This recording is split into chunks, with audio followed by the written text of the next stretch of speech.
यूँ तो दोस्तों आप कई सारे मंदिरों में दर्शन के लिए गए होंगे, लेकिन क्या आपने कभी किसी ऐसे मंदिर के बारे में सुना है?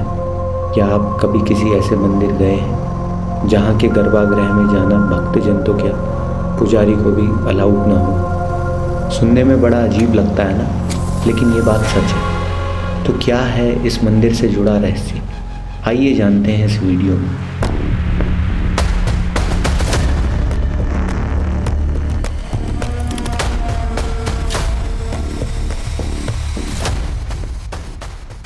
इस वीडियो में हम बात करेंगे उत्तराखंड के वाण गांव, जो कि चमोली ज़िले में स्थित है, वहाँ बसे एक छोटे से मंदिर के बारे में। ये मंदिर है लाटू देवता का। लाटू मतलब गढ़वाली शब्द वाला लाटू नहीं, जिसका अर्थ होता है पागल, लेकिन ये एक हिंदी का शब्द है।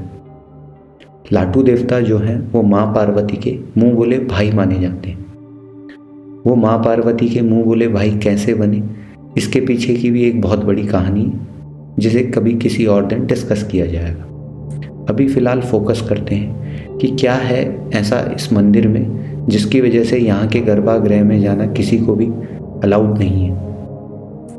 एक्चुअली सही बात यह है कि यहाँ के गर्भगृह में जाया तो जा सकता है, लेकिन साल में सिर्फ एक ही बार, और वो भी सिर्फ और सिर्फ यहाँ के पुजारी को ही अलाउड होता है, जा सकते हैं, लेकिन वो भी अपनी आँख और नाक पर पट्टी बांधकर। जब माँ नंदा अपने मायके से ससुराल यानी कि कैलाश पर्वत के लिए रवाना हो रही थी, तो उनका साथ दे रहे थे उनके मुंह भोले भाई लाटू। तो बीच किसी पड़ाव पर माँ नंदा को थक लगी थी, तो उन्होंने वहाँ पर स्नान करने का फैसला लिया। स्नान करने के लिए वो बगल में स्थित एक नदी, जिसका नाम था नीलगंगा, वहाँ वो स्नान करने के लिए पहुँच जाती है। इसी दौरान लाटू को भी बहुत ज़्यादा प्यास लगी होती है, तो क्योंकि उनकी बहन तो नीलगंगा नदी में स्नान कर रही थी, तो उन्होंने वहाँ जाना उचित नहीं समझा। तो अपनी प्यास बुझाने के लिए वो चल पड़ते हैं पास में ही स्थित एक गांव, जिसका नाम है वाण। तो वो वाण में एक ऐसे घर में एंट्री लेते हैं जहाँ एक बूढ़ा आदमी सो रहा होता है।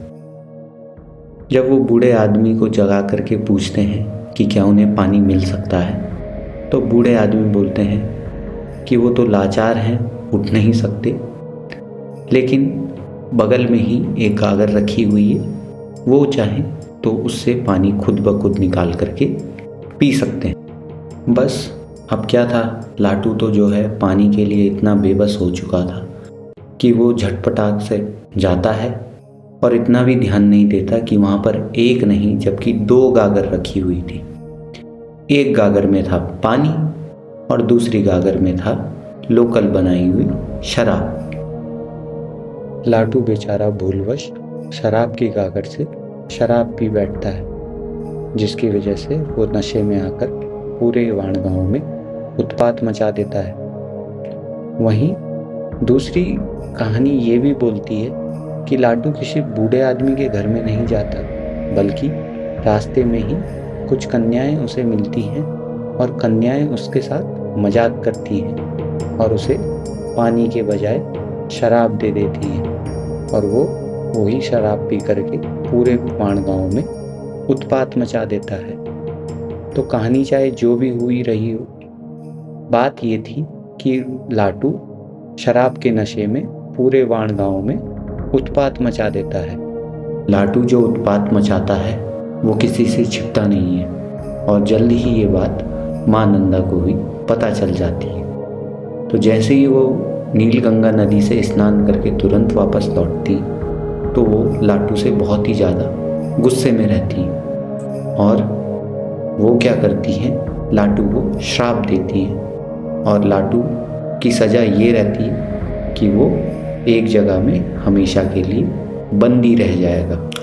लाटू को भी अपनी गलती का एहसास होता है, और वो इसके लिए काफ़ी पछतावे में रहता है। और वहीं बाद में माँ नंदा को भी ये बात पता चलती है कि लाटू ने जो भी किया है वो उससे भूलवश हुआ है, जिसकी वजह से माँ नंदा ये भी कहती हैं कि जहाँ पर वो अब बंदी रहा है, वहीं पर उसके नाम का एक मंदिर स्थापित किया जाए और वहाँ पर लाटू की पूजा होगी। तब से लाटू नहीं लाटू देवता कहलाने लगा। हो सकता है कि आगे की कहानी जो भी है आपने कहीं और किसी और की जुबानी कुछ और सुनी होगी, लेकिन मुझे जो सबसे ज़्यादा लॉजिकल लगी मैं आपको वो बताने जा रहा हूँ। माना ये भी जाता है कि जहाँ लाटू देवता को बंदी बनाया गया है वहीं शेषनाग का भी वास है, और इसीलिए वहाँ क्योंकि शेषनाग का वास है तो उनके साथ वहाँ उनकी मणि भी है जिसकी रोशनी बहुत ही ज़्यादा है, और उसकी रोशनी इतनी ज़्यादा है कि कोई भी अपनी नॉर्मल आंखों से अगर उसकी तरफ देखेगा तो उसकी आंखों की रोशनी चली जाएगी। तो इसलिए वहाँ जब भी प्रवेश होता है तो पुजारी जो है अपनी आंखों में पट्टी बांध कर जाते हैं।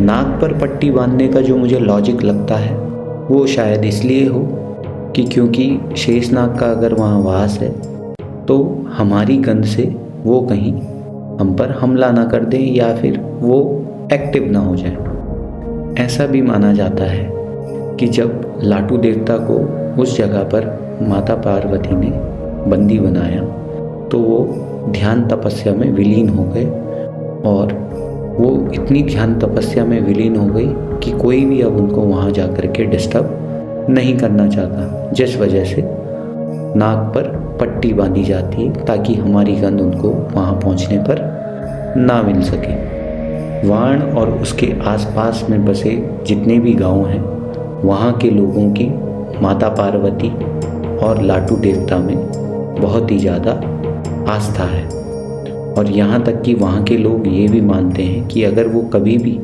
किसी भी दुविधा से गुजरते हैं तो वो हमेशा माँ पार्वती और लाटू देवता का सुमिरन करते हैं, और जैसे ही उनकी मनोकामना या फिर मुसीबत हल हो जाती है तो वो इस मंदिर में आकर के बाहर में जो भी स्थित इसकी बाउंड्रीज हैं वहाँ पर घंटियाँ बांध जाते हैं। और मज़े की बात ये कि पूरे के पूरे इलाके में आपको सिर्फ और सिर्फ गर्भगृह में ही एक बहुत बड़ा देवदार का पेड़ मिलेगा।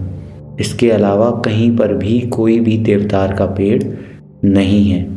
इसी देवदार के पेड़ की जड़ों में है गर्भगृह, जहाँ माना जाता है लाटू देवता वास करते हैं। तो जिस दिन इस मंदिर के कपाट खोले जाते हैं उस दिन इधर बहुत ही विशाल मेला लगता है, और पंडित इस मंदिर के कपाट खोल करके यहाँ साफ सफाई करके शाम को ही इस मंदिर के कपाट बंद कर देते हैं, और अन्य दिनों में मंदिर के बाहर यानी कि जो गर्भगृह है उसके बाहर से ही पूजा होती है। जितना मुझे ध्यान है इस मंदिर के कपाट बैसाख या तो जेठ महीने के किसी एक दिन में शुभ मुहूर्त के अनुसार खोले जाते हैं। तो छोटा सा प्यारा सा और अद्भुत सा ये मंदिर स्थित है उत्तराखंड के चमोली ज़िले के वाण गांव में। यहाँ का मौसम हमेशा ही ठंडा रहता है, और यहाँ तक कि सर्दियों के महीनों में तो इस गांव का कनेक्शन आसपास के बाकी गांव और मार्केट से कट जाता है।